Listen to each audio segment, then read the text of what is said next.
बिस्मिल्लाहिर्रहमानिर्रहीम। अस्सलाम वालेकुम। हर रोज़ वाक़यात के लिए चैनल को सब्सक्राइब कर लें। हज़ाम बिन खालिद अपने ख़ानदान के अफराद के साथ एक सफ़र पर थे कि एक रात उन्होंने ख्वाब में देखा कि वो इंतहाई खूबसूरत सरसब्ज़ ज़बरदस्त के मोतियों से बने एक तख्त पर बैठे हैं। उनके हाथ में एक नायाब मोती है जिसको वो पलट पलट कर देख रहे हैं। इतनी देर में एक मर्द घुड़सवार आता है और उनके पास आकर पूछता है, ऐ हज़ाम बिन खालिद, इस मोती को मुझे कितने में बेचोगे? हज़ाम बिन खालिद कहते हैं कि मुझे इस मोती की कीमत का ही इल्म नहीं है, आप बताओ इस मोती को आप कितने में खरीदोगे? घुड़सवार कहता है कि मैं भी तुम्हारी तरह इसकी कीमत को नहीं जानता, मुझे ये मोती नायाब लगता है, इसलिए अगर तुम मुझे ये मोती दे दो तो इसके बदले में मैं तुम्हें हमेशा की सरदारी, मकामो मंजिलत, शर्फो बरकत की जमानत देता हूँ। हज़ाम कहते हैं कि मैंने ख्वाब में उस मोती को उस घुड़सवार के हवाले कर दिया और सरदारी, शरफ और मकामो मंजिलत को कबूल कर लिया। इतने में मेरी आंख खुल गई। हज़ाम बिन खालिद ने यह ख्वाब अपने कबीले के बड़े मुअज़्ज़िज़ीन को सुनाया तो उन्होंने तबीर बताई कि जल्द ही तुम्हारी बेटी जो कि हमारे कबीले बनु कलाब का नया मोती है, उसके लिए इंतहाई मुतबरको अजीम शख्सियत का रिश्ता आएगा जिसके बाइस तुम्हें शर्फो इज्जत और हमेशा की सरदारी नसीब होगी। हज़ाम बिन खालिद सफर से वापस लौटे तो उसे अगले ही दिन हजरत अकील बिन अबू तालिब बनु कलाम में मेहमान बनकर आ गए। नाज़रीन ग्रामी, अरब में ये रवायत थी कि जब भी किसी भी कबीले में कोई मेहमान आता था तो 2 दिन तक उसकी खूब मेहमान नवाजी और खिदमत की जाती थी। फिर तीसरे दिन उसकी आमद का सबब क्या था? हजरत अकील बिन अबू तालिब की 2 दिन मेहमान नवाजी करने के बाद बनु कलाब के सरदार हज़ाम बिन खालिद ने तीसरे दिन उनकी आमद का मकसद दरियाफ्त किया तो वो फरमाने लगे कि अपने भाई अली बिन अबी तालिब का रिश्ता आपकी बेटी फातिमा के लिए लेकर आया हूँ। हज़ाम बिन खालिद कहने लगे, ए अकील, अमीरुल मोमिनीन के लिए एक सहरा नशीन औरत शाइस्ता नहीं जो सहरा नशीनों की इब्तदाई तहजीब व तमदन में पली हो। उन्हें एक बुलंदो मर्तबा तमदन वाली औरत से अज़दोवाज करना चाहिए और उन 2 तमदनों के दरमियान फर्क है। अकील ने उनके कलाम को सुनने के बाद कहा, जो कुछ आप कहते हैं इससे अमीरुल मोमिनीन बाखबर हैं और इन इंसाफ के बावजूद वो उनसे रिश्ता अज़दोवाज कायम करना चाहते हैं। उसके बाद उनके वालिद ये नहीं जानते थे कि क्या कहें, इसलिए हजरत अकील से मोहलत चाही कि बेटी की माँ समामा बिनते सुहेल और खुद बेटी से पूछ ले।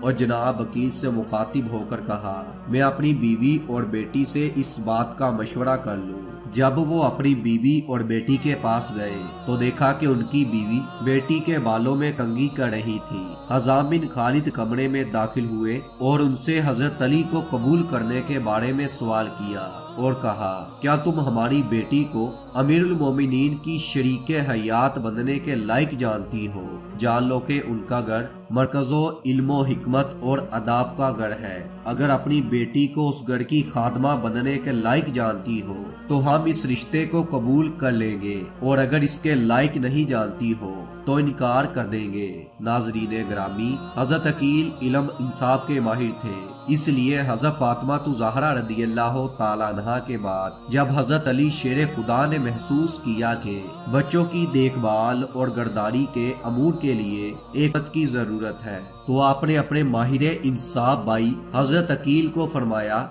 मेरे लिए एक ऐसी औरत का इंतखाब करें जो शजा और दलेर मर्द अरबों की नस्ल से होता है कि मैं उसके साथ शादी कर लूं और मेरे लिए एक बहादुर और शाहसवार बेटे को जन्म दे। हजरत अकील के मुताबिक बनी कलाब कुरैश के बाद अरबों का सबसे मशहूर कबीला था जिसके मर्द शजात के लिए मशहूर थे। इसलिए हजरत अकील ने बनी कलाब के सरदार हज़ाम बिन खालिद की बेटी फातिमा का इंतखाब किया था जो शजाअत, बहादुरी और घुड़सवारी में माहिर थी। खैर, जब हजरत अकील ने हज़ाम से रिश्ता मांगा और हज़ाम ने अपनी बीवी से पूछा कि क्या हमारी बेटी हजरत अली के लायक है, तो उन्हों की बीवी कहने लगी, ए हज़ाम, खुदा की कसम मैंने अपनी बेटी फातिमा की तरबियत बेहतरीन अंदाज में की है और ये हमारे कबीले की सबसे सादतमंद लड़की है।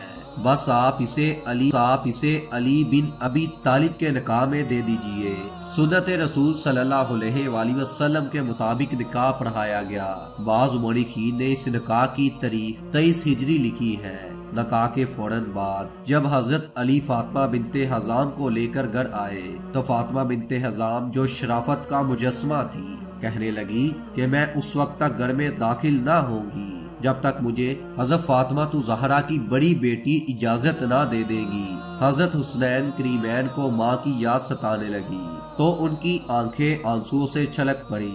جب فاطمہ بنت حزام نے گھر میں قدم رکھا تو اس وقت حسن و حسین کو بخار تھا اور فاطمہ بنت حزام نے اپنی شادی کی پہلی رات جنت کے سرداروں پر وار دی اور ساری رات ان کی خدمت میں گزار دی، اور آپ کے منہ سے مسلسل یہ الفاظ نکلتے رہے، میں فاطمہ نہیں بلکہ میں تو فاطمہ زہرا کی اولاد کی کنیز ہوں۔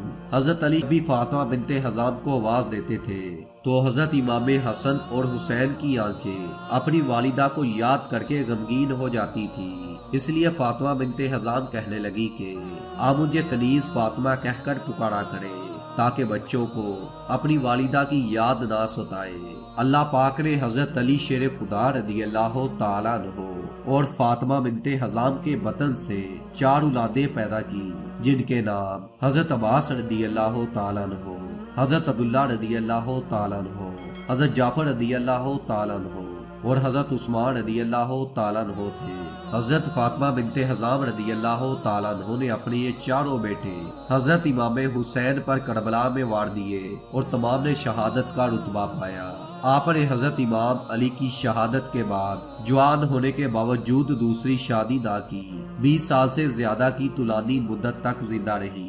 آپ کی تاریخ وفات کے بارے میں اختلافات ہیں، لیکن مشہور یہی ہے کہ آپ کی وفات 13 جمادی الثانی 64 ہجری کو ہوئی تھی۔